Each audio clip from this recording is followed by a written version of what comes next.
Bill, the sign says take 2. Bill rolled his eyes at Clyde before pouring half the bowl into his bag and holding out the bowl for him to take the rest. Well, I don't see anyone here to stop me. Come on, Clyde, live a little. Clyde looked around guiltily and finally took 2 pieces out of the bowl and tossed them into his bag. Bill sighed. Such a goody two-shoes, he said, dumping the rest into his bag. Clyde looked around, trying to see who was watching. But what if someone else comes by and wants candy? Then I guess, Bill said, as he hefted the sack onto his shoulder, they should have come earlier. Come on, it's almost 9. I want to fit in a few more houses. The 2 boys tromped down the sidewalk, Bill's eyes roving as he looked for another house with a bowl on the porch. The houses with people handing out candy were nice and all, but the ones with unattended candy bowls, guarded only by signs and good manners, were the best. The kids were thinning out now, the unagreed upon hour that Halloween ended approaching, and that would make it more likely that no one would tattle to their mommy if they saw him scooping up a bowl. His sack was getting heavy, but he knew there was room for a little more. Bingo, Bill said, seeing a house with a bowl on the porch. Bill, don't, Clyde started to say, but Bill was up the stairs and on the porch before he could get it all out. The sign said take 2, but Bill scoffed as he pushed it over and picked up the bowl. He dumped it into his sack, hefting it back on his shoulder without even asking Clyde if he wanted any. He would probably be a little baby about it anyway. Can we go home now? Asked Clyde, looking around nervously. We're gonna get in trouble. You worry too much, Bill said, grunting a little as he came down the stairs. If they leave the bowl on the porch, he explained, tightening his grip on the mouth of the full sack, then they aren't coming out to supervise when you take it. They get an empty bowl, you get the candy, and everyone wins. Clyde seemed unsure, but Bill put it out of his mind as they started home. It was 5 blocks home, and it was gonna be a hike with all these sweet treats bouncing around on his back. They parted so a group of kids could make their way up the porch steps, and as they made their way up to the sidewalk, Bill could hear the disappointed noises from the kids behind him. He shook his head, first come, first served, and kept right on walking. Clyde was quiet, twitching nervously as they headed home. Bill hated it when he did that. His little brother was such a goody-goody that he sometimes worried too much. Clyde always gave you away if he saw you doing bad stuff, shaking and stammering and letting Mom know that Bill had been up to his old tricks again. Bill stopped suddenly and opened his sack, reaching in for a piece of candy before finding exactly what he was looking for. One of the last couple of houses had those peanut butter pumpkins that Bill really liked, and he wanted one badly. There was one peeking just below the surface of the candy mountain that was pressing at the side of his bag. Bill had just started unwrapping it when Clyde spoke up. Bill, Mom hasn't even checked it yet. What if it's poison or something? Bill rolled his eyes as he bit into the chocolate pumpkin and chewed, relishing the taste. Don't be such a baby, Clyde. It's in a wrapper. No one's gonna poison candy if it's in a wrapper. I don't need Mom to check my candy. I can do it myself. He hefted the sack again, walking a little faster so Clyde would have to keep up, and thinking about maybe digging out another one of those pumpkins. They had moved into a less full part of the sidewalk, the kids mostly gone home by now, and that was probably the only reason that he heard it.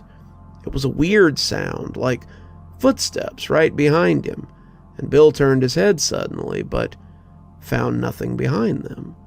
What? Clyde asked, but Bill shook his head. Nothing. Let's go. Bill started walking faster, but no matter how fast he walked, the sound still followed. It actually quickened as he sped up again, keeping pace with him easily, and a glance behind him showed no one following him. What was this, Bill wondered? Was someone playing a joke on him, or maybe... He shook his head. It was just the idea of Halloween filling his head with nonsense. There were no ghosts after him, no spirits hounding his tracks. Maybe he needed a little more candy. Maybe if he had just another piece of candy, he'd feel better. He slipped the sack off his shoulder and reached in, but something seemed off. Was the sack emptier than it had been? No, it couldn't be. He had only taken a single piece out. It just looked that way. There was still so much candy here. It was just his nerves. He took a Kit Kat out and ate it before pulling the sack back onto his shoulder again. As he started walking, he heard the sound again. Something was following behind him. The plop, plop, plop, like worn down shoes as it tailed Bill and Clyde. It was past dark, the lights from the street lamps providing islands on the sidewalk, with widening gulfs of darkness between. Bill felt the hair on the back of his neck stand up. This couldn't be real. It was impossible. There was no way this could be. "Did you hear that?" Clyde asked, his voice low and scared. Suddenly, Bill realized this wasn't just in his head. If Clyde could hear it too, then it had to be real. "Go away!" Bill shouted, suddenly turning around and confronting whatever it was that was following him. He got some strange looks from a couple of kids further up the block, but there was nothing on the sidewalk behind him but a single brightly wrapped piece of candy.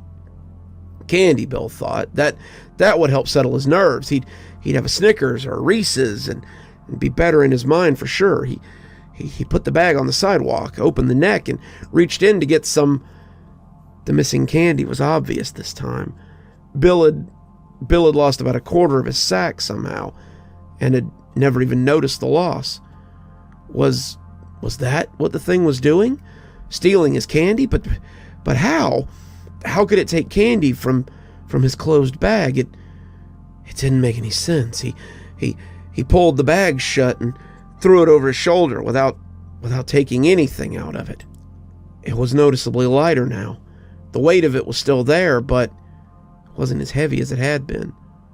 "Bill, is something wrong? You look scared." "Let's go," Bill almost gasped out, his teeth chattering as he started walking again. Right away came the steps.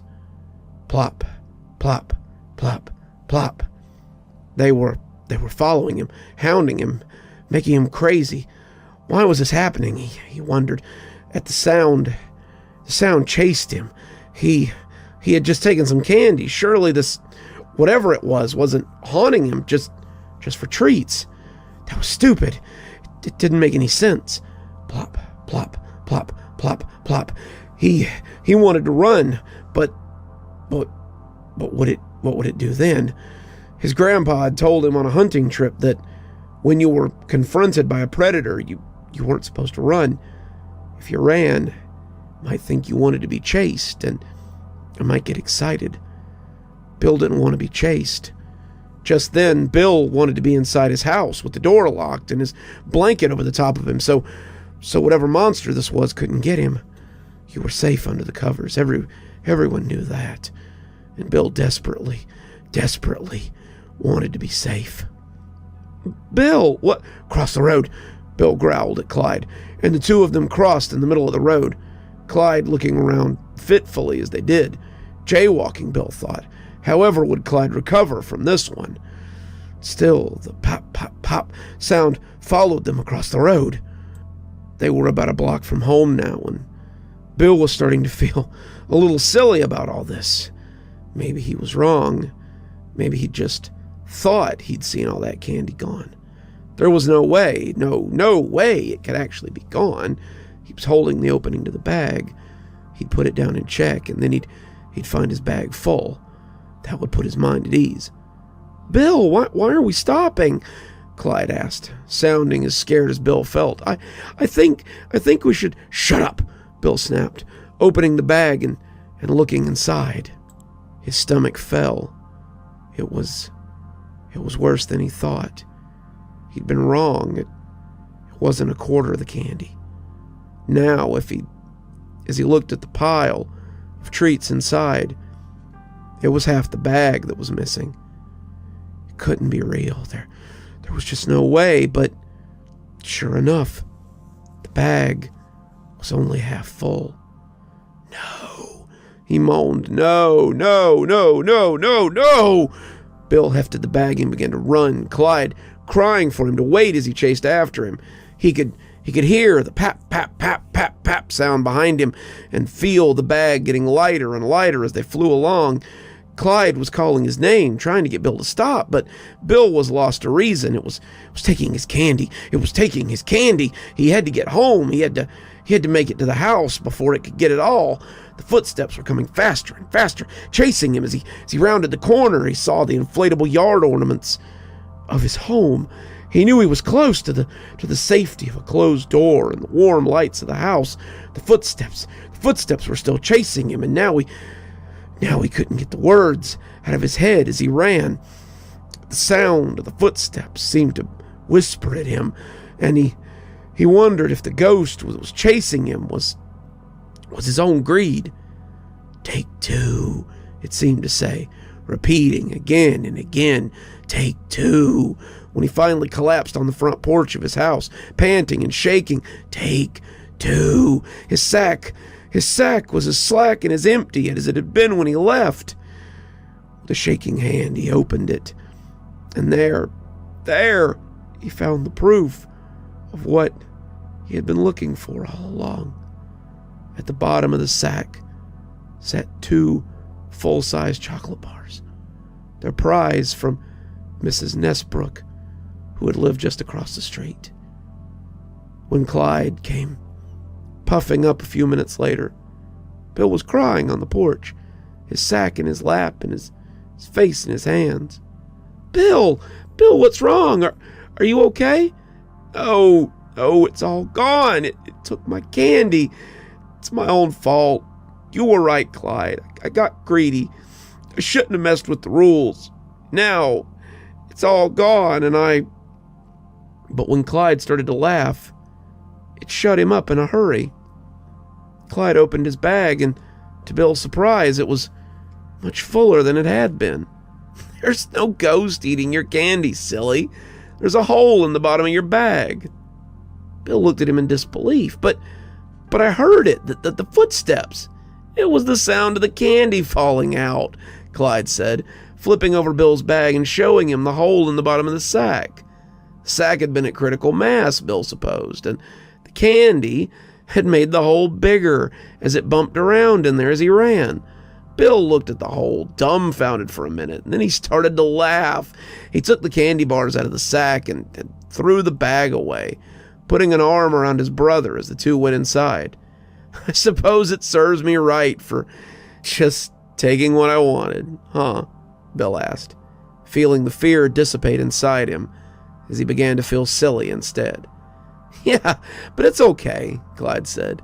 We can share my bag. They spent the rest of the evening eating candy and telling spooky stories. Bill decided that from now on, he would listen when someone told him not to take too much.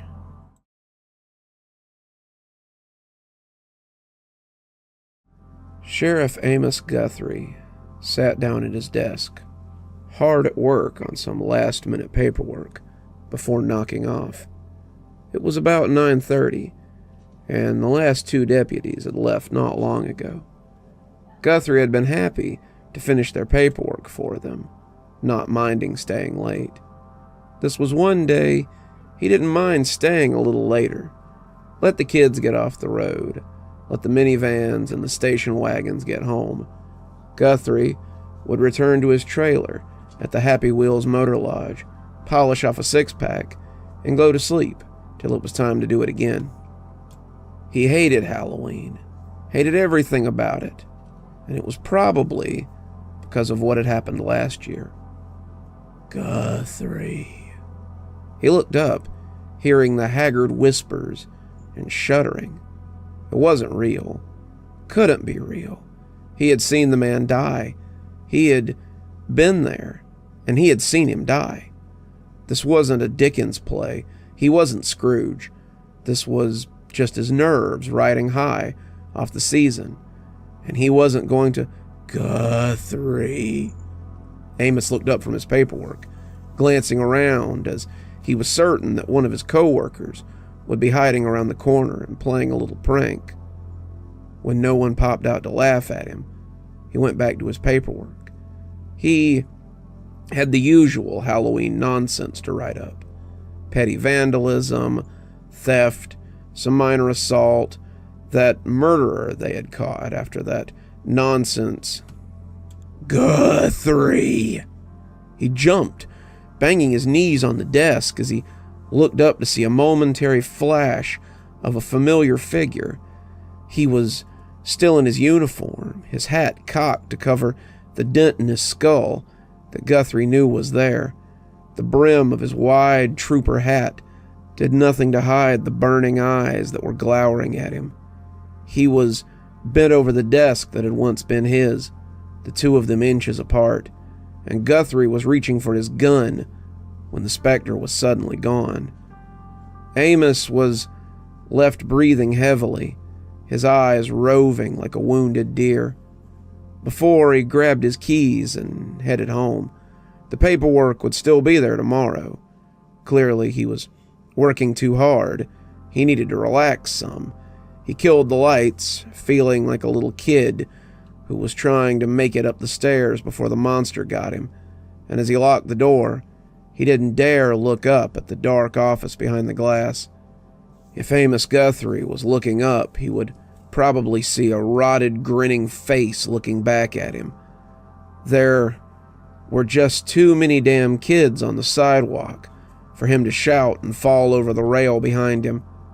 He was back in his cruiser before he dared to look up, and there was no grinning specter waiting for him. But it did seem like he could see something lingering in the typing pool.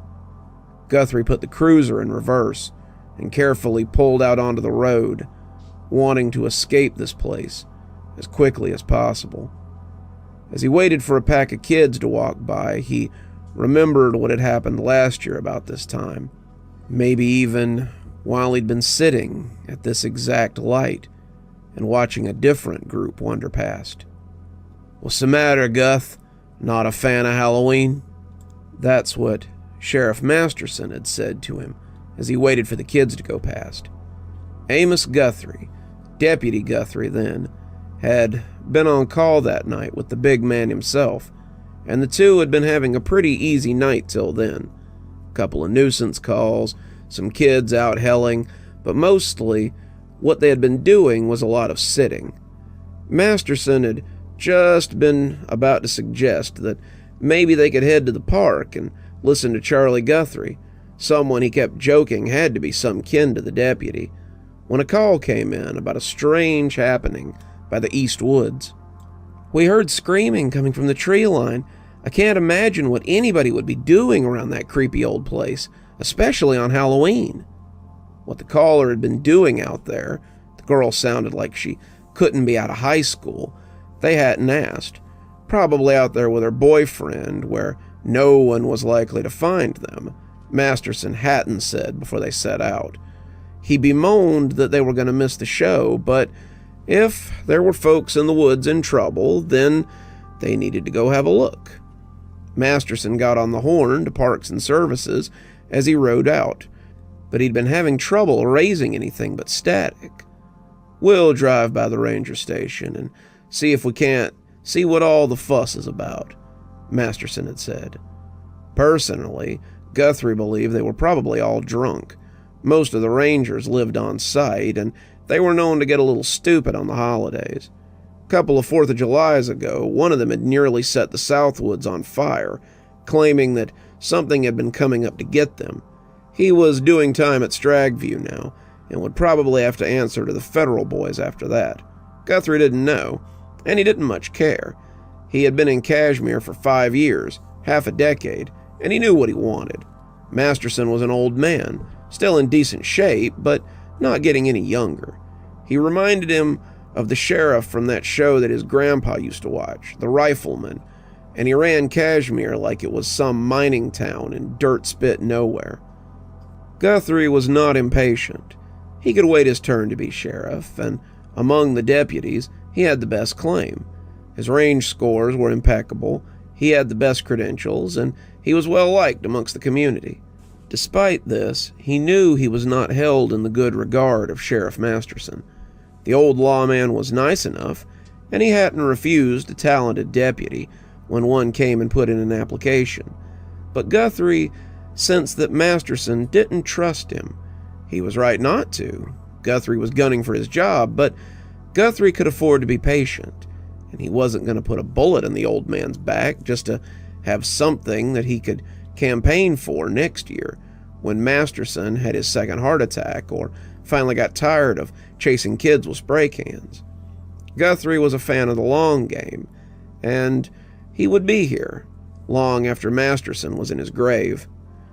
They left town and drove to the station, a large row house on the edge of the woods. They had set up in a place where the east woods and the west woods joined, and the lights were bright enough to see before they came in. Yep, Guthrie thought the lot of them were probably drunk as lords and stumbling around like fools. They would walk in, find out that the screaming had been one of them that had gotten lost in the woods, and they would have to go find him, because the people who were supposed to do that were too tipsy. What they found instead was an empty station, the lights on, the party spread about, but no one was home. Strange, Masterson had said, and then he suggested they go out to the spot the caller had talked about. Perhaps our dutiful rangers are in a bit of trouble. Guthrie had just shrugged and followed him back to the cruiser. Guthrie stopped his car again as a group of kids ran screaming across the road. He made eye contact with a harried-looking woman dressed as a cowgirl, but she only shrugged. She was wrangling more than cows, it seems, and the look seemed to ask him what he expected of her. It was Halloween, and the goblins and ghosts were wild. Guthrie grumbled as he drove on, the road clearing quickly. He hated Halloween. The two had driven to the edge of the east woods. Masterson rolled the windows down, the better to hear the dulcet tones of whoever was in distress, but Guthrie heard little besides the wind playing through the pines and the faraway sound of night birds. It was nearly 9, the time when porch lights would be going off and the kids would be scampering home, but he had been in the woods long enough to know that something was amiss. "Do you hear it?" Masterson asked, cocking his head as he put a theatrical hand to it. "I don't hear anything," Guthrie said, not sure what he was supposed to be hearing. "Well, maybe if you'd grown up around here, you'd know what you were listening for." Guthrie bit his tongue, trying not to yell at the old man as he sat listening in the driver's seat. Little comments like that were the reason that Guthrie knew the old man didn't like him. It was always some snark about how he hadn't grown up here, or how he wasn't from here. Guthrie could no more control where he had or hadn't been born than he could control when he emptied his bowels. The old man seemed to hold it against him for some unknown reason. That was how he knew that Masterson would never back him for sheriff. If he was going to win, he would have to do it on his own. Guthrie was about to say that the sheriff might need to elaborate when a scream pealed out through the woods. Masterson stiffened, listening to the scream as it wafted back towards town. "Come on," he said softly, all the good humor gone from his voice. The two were out of the car in seconds, Guthrie with his service-issue Glock in his hand, and Masterson with his bulky-looking Smith & Wesson revolver. The revolver was far from department issue, but when you were sheriff, you carried whatever you damn well pleased.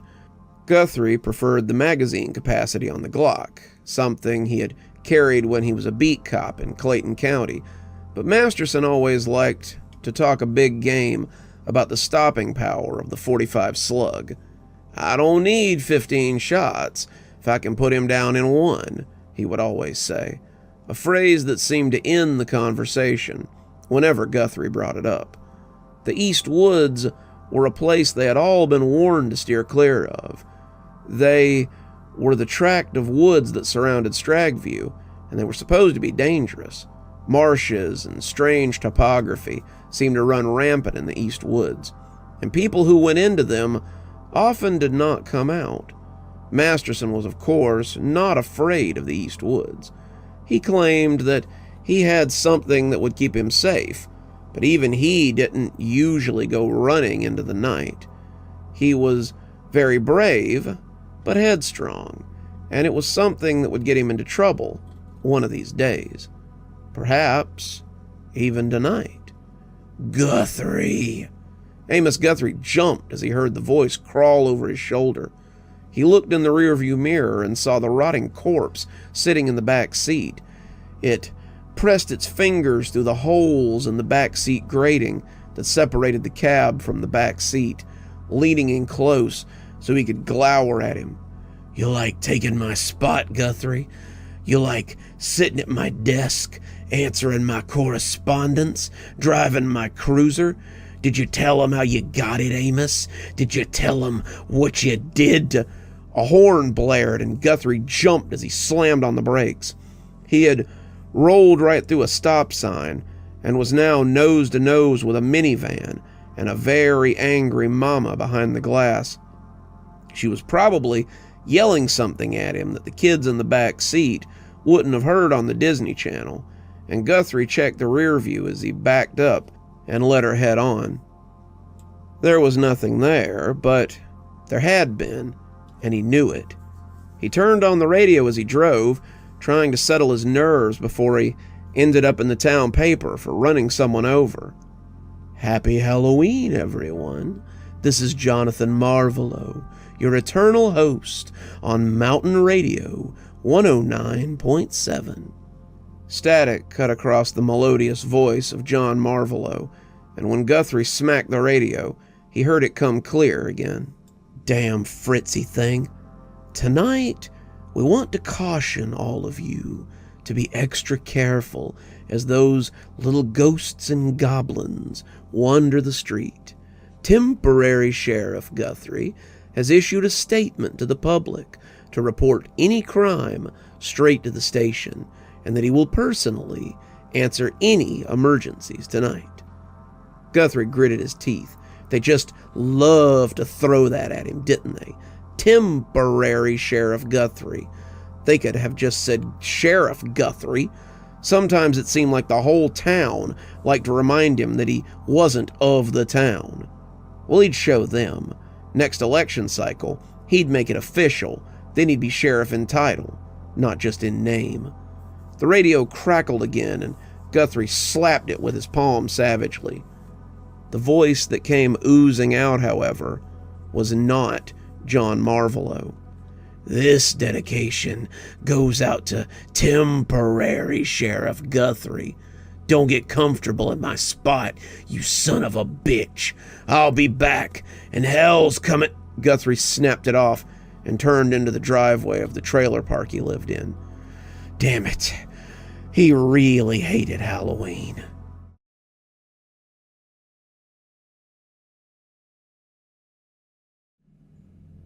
Amos Guthrie stepped into his dark single-wide, feeling apprehensive as all hell. Was that something sitting in his lazy boy? Was there a shadow lurking in the corner?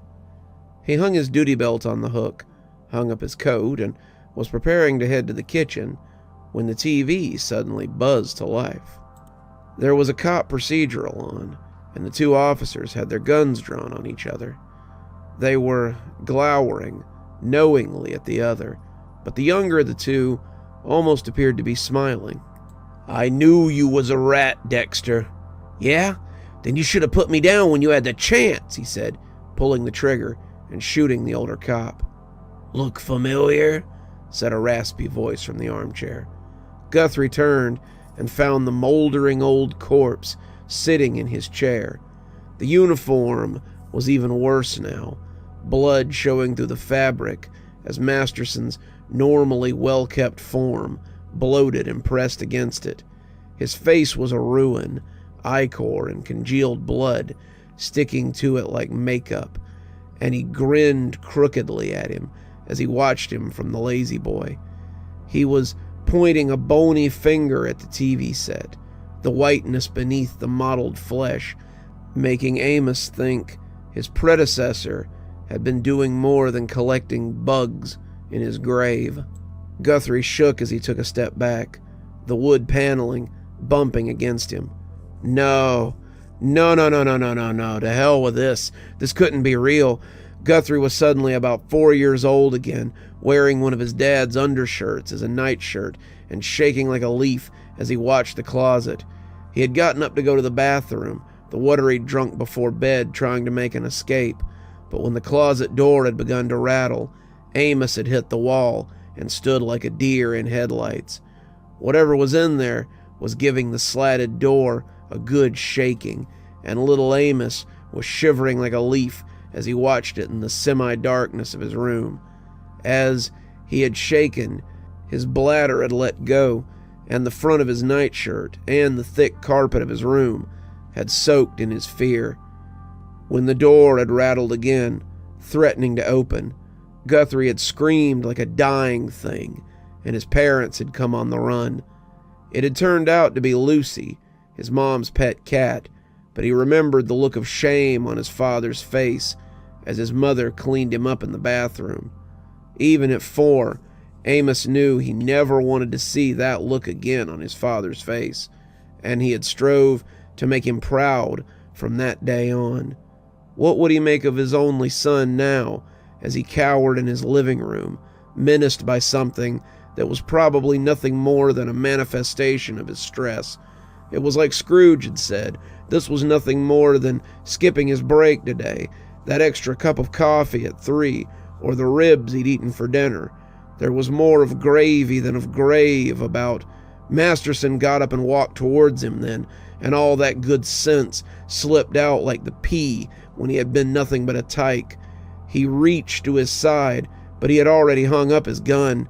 It didn't stop him from grasping, and as Masterson loomed over him, he watched a fat, black cockroach scamper from the corner of his mouth and disappear into his hairline.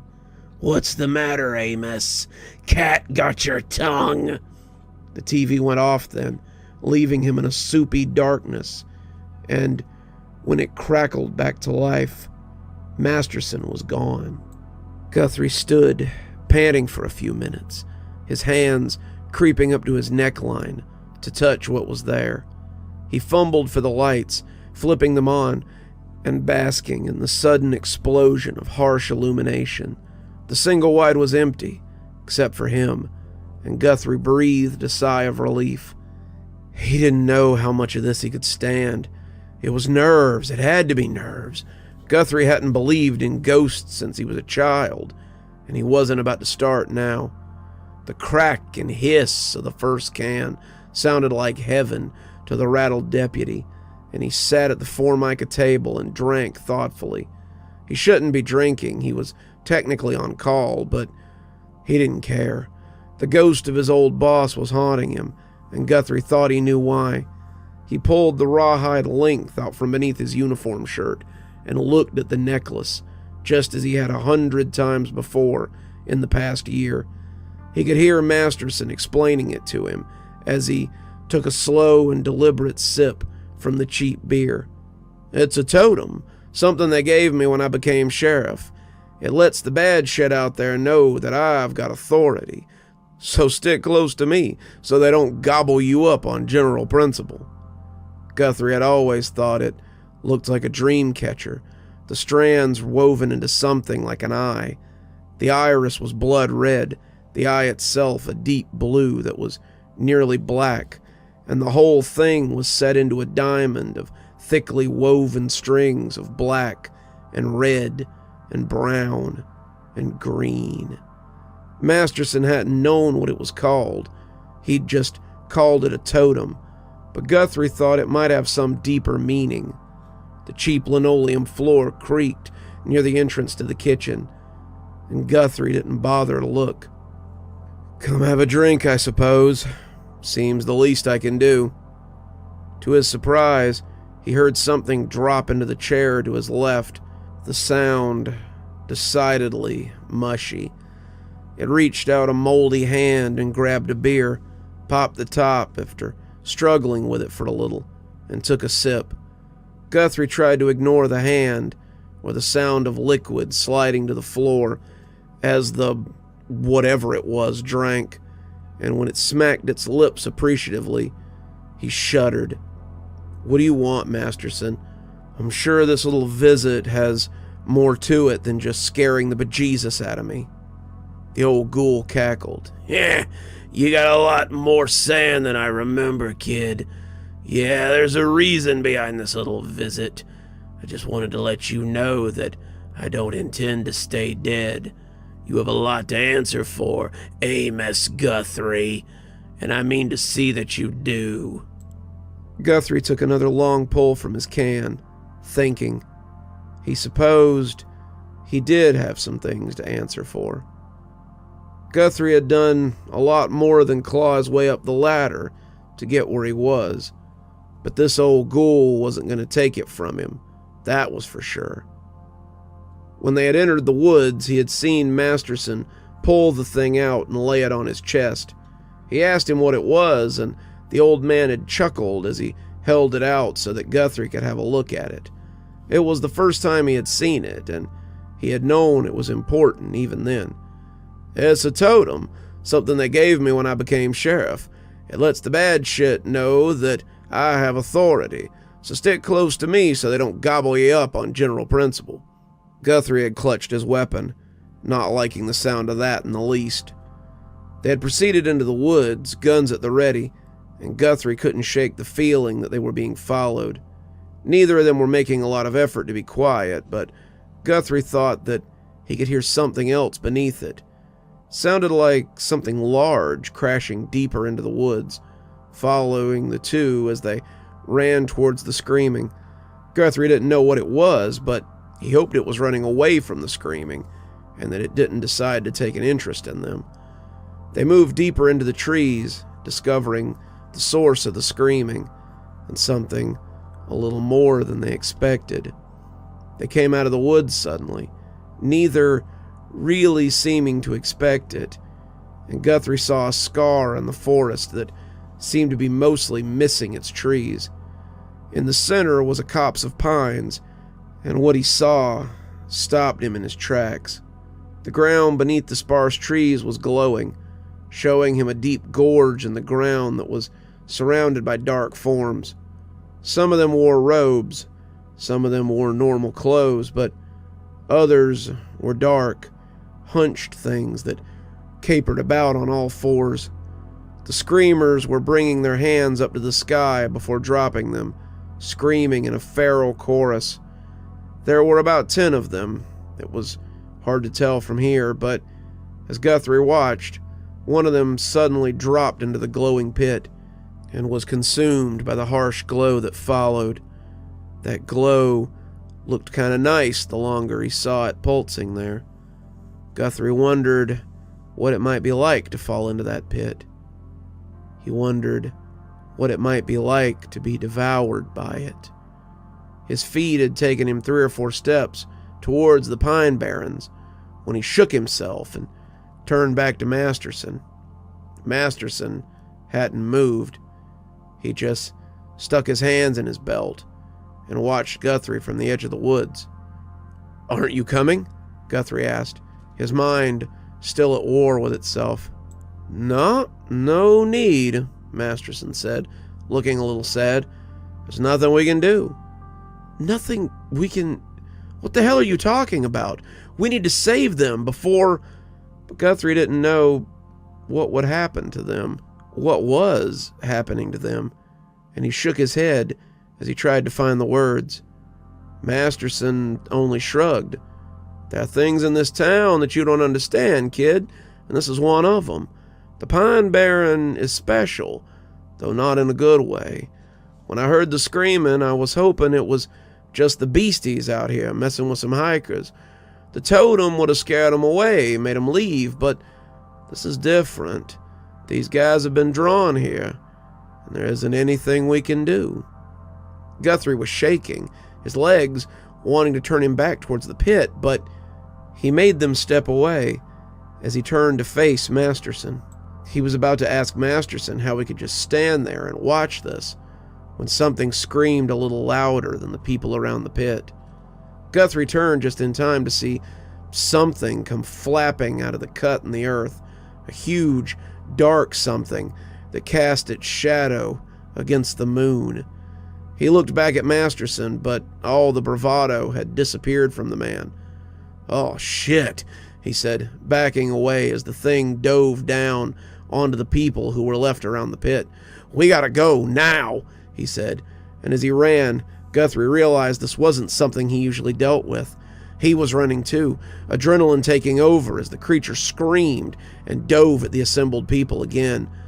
They'd run into the woods, hoping the canopy would offer some protection, but the flap of wings and the cry of the thing proved that its appetite was far greater than they thought.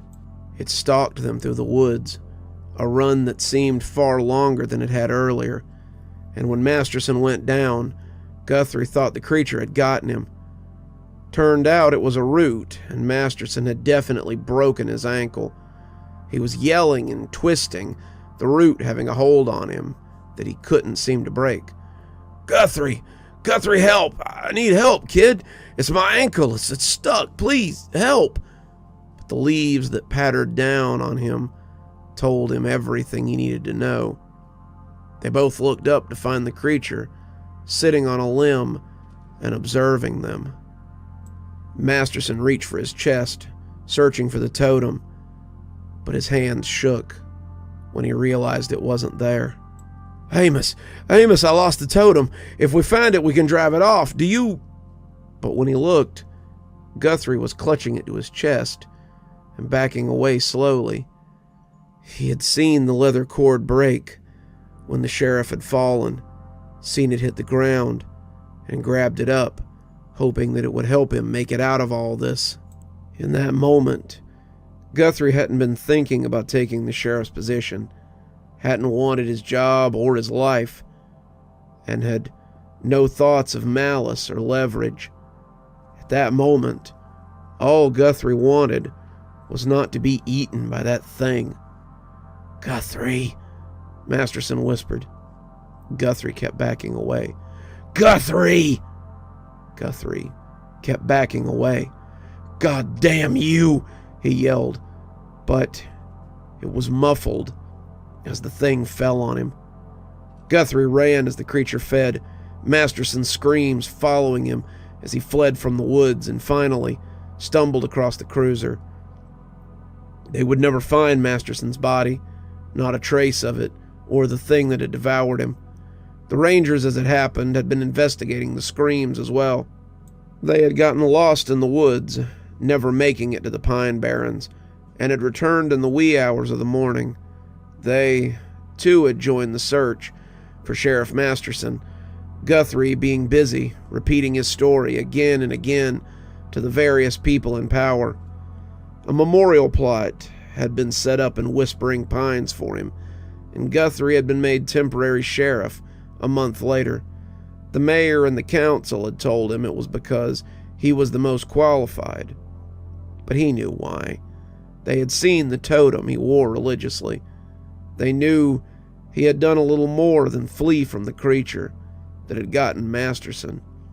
They knew, and they wanted to see what else he could do. "You'll pay," the voice said. "You better believe you'll pay. I'll see to it personally. See you soon, kid." Guthrie jerked awake as the phone rang. It was morning, and he had a red mark on his face from sleeping against the kitchen table. Had it all been a dream, he wondered? No, it couldn't be. The empty beer cans to the left of him, the ones with the discarded fingernail on the rim, were enough evidence of that. His phone started to ring again, and Guthrie picked it up as he remembered that he was still on call. "Sheriff Guthrie," he breathed out, getting up to get the coffee pot going. "Sheriff!" Earl Parker cried happily. "Thank God! You got to get to the cemetery." "What's the trouble?" "It's Sheriff Masterson's grave. Something's happened to it."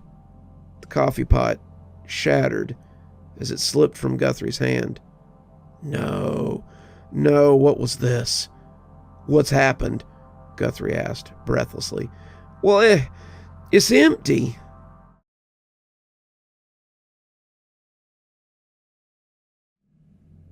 Sheriff Guthrie wasn't the only one who was a little hungover that morning. Earl Parker yawned as he opened the gate of the Whispering Pines Cemetery, chaining the lock as he drove in. He had been up drinking till about 2 a.m., and he wished he had stopped before midnight. He was no spring chicken, and every year it became harder and harder to function the next day. He was driving past the neat rows of gravestones, his old pickup puttering along amicably, when he saw something that made him slam on the brakes. He goggled at it for a moment, unsure of what he was seeing. This was unthinkable. Who would have done this? I mean, who in town would have desecrated a grave in this fashion? Unbelievable or not, the fact was inarguable. Someone had dug up the grave of Sheriff Masterson. The stone, an ornament piece of granite bearing the name and birth of the beloved sheriff, had been shoved over. The police badge on top of the headstone had been broken off and lay jaggedly beside it. The grave site was dug up, the dirt thrown across the graves on either side of it. They had dug down about 12 feet, lower than a casket would normally be, and the roots and clay had been torn up and scattered about the bottom of the hole. There hadn't been a casket in the grave. It was more of a place to gather and mourn their loss than anything. But amongst the roots and the clay, Earl could see something that sent him running back to the truck for his phone. It was a department-issue uniform, complete with a sheriff's badge. Sheriff Guthrie didn't pick up on the first call, but Earl hung up and tried again. Sometimes Sheriff Guthrie took a minute to get awake in the morning. "Sheriff Guthrie," he breathed out, and Earl could almost hear the hangover in his voice. "Sheriff, thank God! You got to get down to the cemetery." There was a pause, the sound of something being shifted, and then his thoughts seemed to come together. "What's the trouble?" "It's Sheriff Masterson's grave. Something's happened to it." There was a sound like a breaking window in the background, and he started to think the sheriff might not be okay.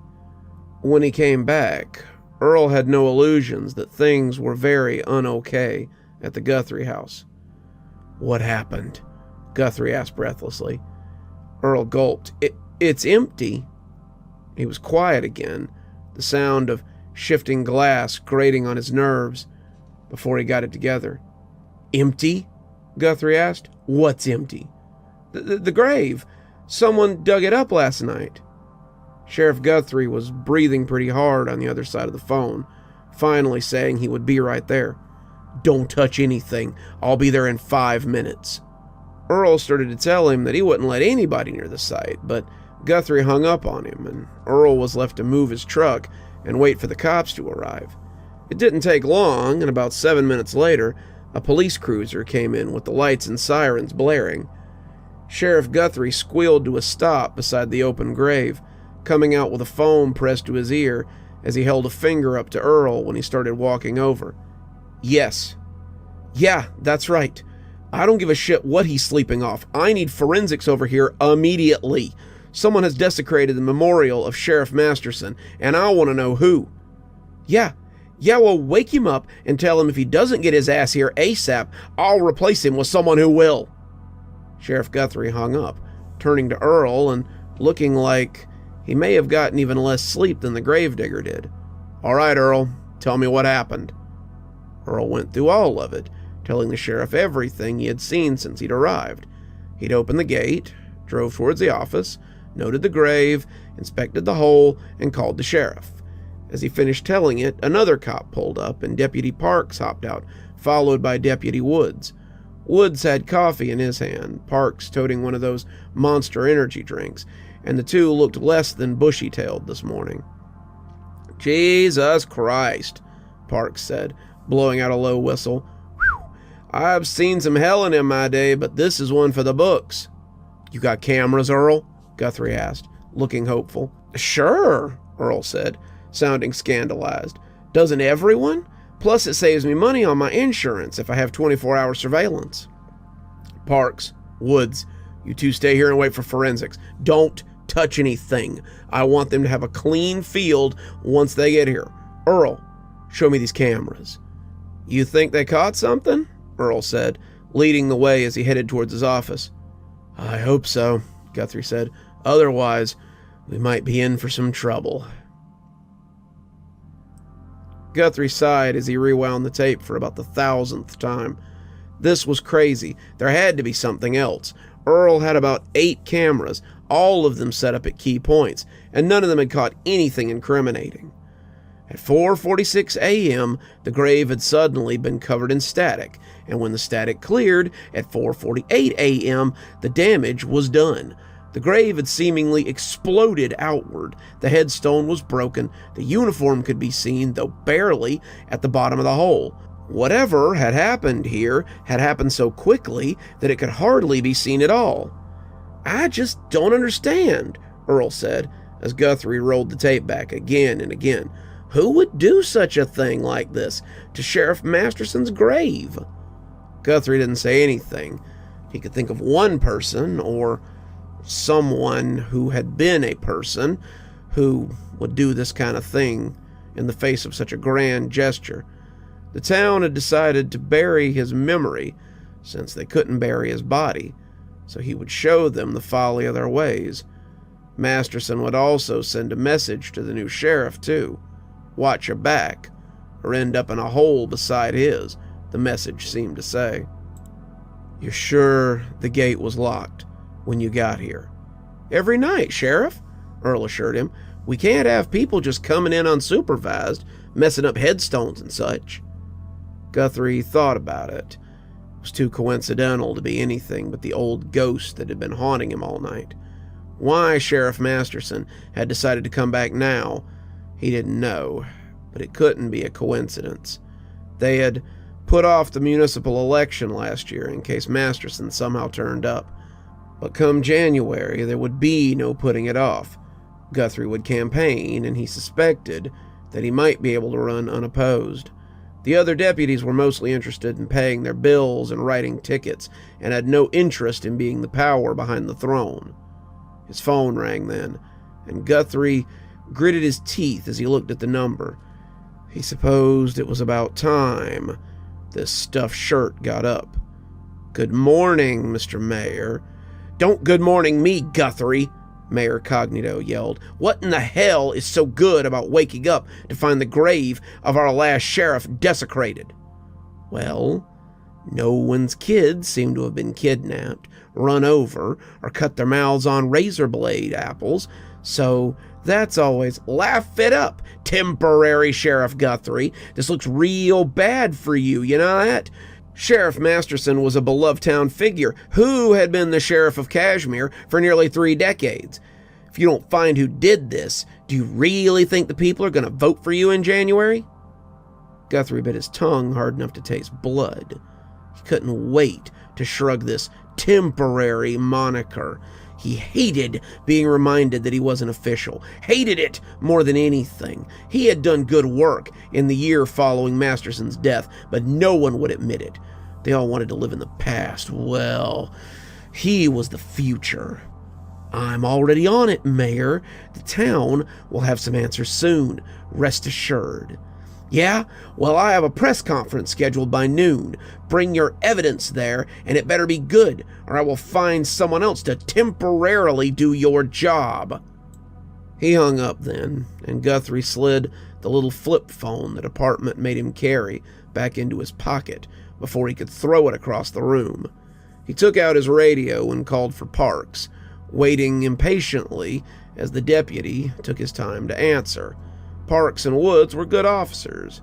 So were Ringo and Marquez, but they were the embodiment of podunk, good old boy police officers. When Woods told him that he'd never been farther from Cashmere than Tiger, Guthrie believed him. He couldn't imagine any of them getting further than Gatlinburg or Branson, and only on vacation.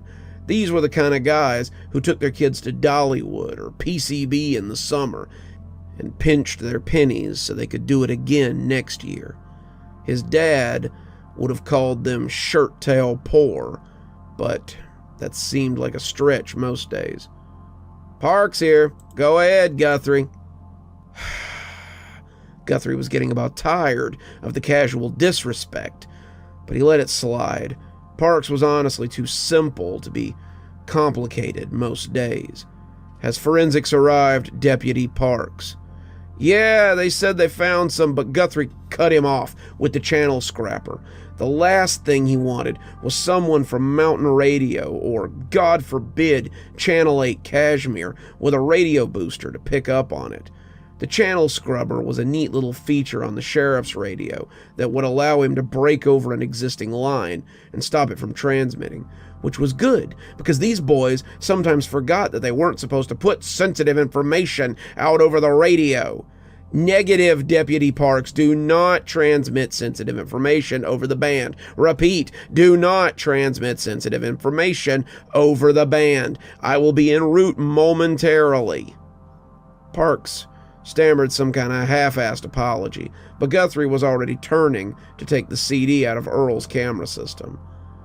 "I don't need to tell you not to talk about anything you may or may not think you saw here today, right?" he asked Earl, his face a mask of professionalism. Earl nodded slowly. Of course, Sheriff. I wouldn't dream of it." "Good," he said, walking out of a little office in the back of the shed and heading towards the gravesite. At least someone knew how to hang on to their lip. "Guthrie," Parks squawked, heading towards him as he came up to the grave. "I didn't mean to—" "It's Sheriff Guthrie, Deputy Parks," Guthrie said, injecting as much patience as he could. "When it's just us boys in the office, then we can use last names. But in the field, titles matter. Also, remember, we're not the only ones on the radio. If it's something you intend to put in a report, don't say it on the radio. Clear?" Gotcha, Sheriff," he amended. "Anyway, the forensics boys are saying they hadn't found much. Couple of footprints, but no fingerprints. Whoever did this must have worn gloves. The uniform, though, definitely used to be Masterson's. The badge, too. They found hair and prints on both." Guthrie could have told him that. They both looked like the ones from the memorial case in the station, and if he went there, Guthrie figured he would find them missing. That meant that someone had broken into the station, too. Lovely. Today's headache would never end, it seemed. "Do they have any idea who did this?" Guthrie asked, his cool rapidly deteriorating. "Nothing, Sheriff. They did find something," he said, seeming to waffle. "What?" Guthrie asked. "What did they find?" "A piece of skin," Parks said, turning a little green as he did. "Skin? What do you mean?" the sheriff repeated. "Like, the tip of a finger on the edge of the headstone." "Well, then, that should give them blood, DNA, something they can—" It ain't regular skin," Parks said, clearly wanting to change the subject. "They said it's like skin from a corpse. It's old and kind of dried up. They don't know what to make of it. One of them thought it might be from Masterson's body before I reminded him that there was nobody in that grave." Guthrie nodded, beginning to grasp the situation. "I have to go to a press conference at noon. You and Woods stay here with the forensic boys until they're done. Call me with an update. On the phone," he said, holding up the silver flip phone for emphasis. "Got it, Sheriff," Parks said, and Guthrie headed back to the cruiser. He needed to write something up before noon. He had to face the public. At around 4 a.m., the Whispering Pines Cemetery was broken into by an unknown person or persons. They interrupted the camera feed somehow and desecrated the memorial of the town's beloved citizen, Nicholas Masterson. At this time, forensics has been unable to find any tracery evidence to link this crime to any particular individual. Boot prints were discovered at the scene, but no fingerprints have been discovered at this time. The Cashmere Police Department is asking anyone who has information on the incident to come forward.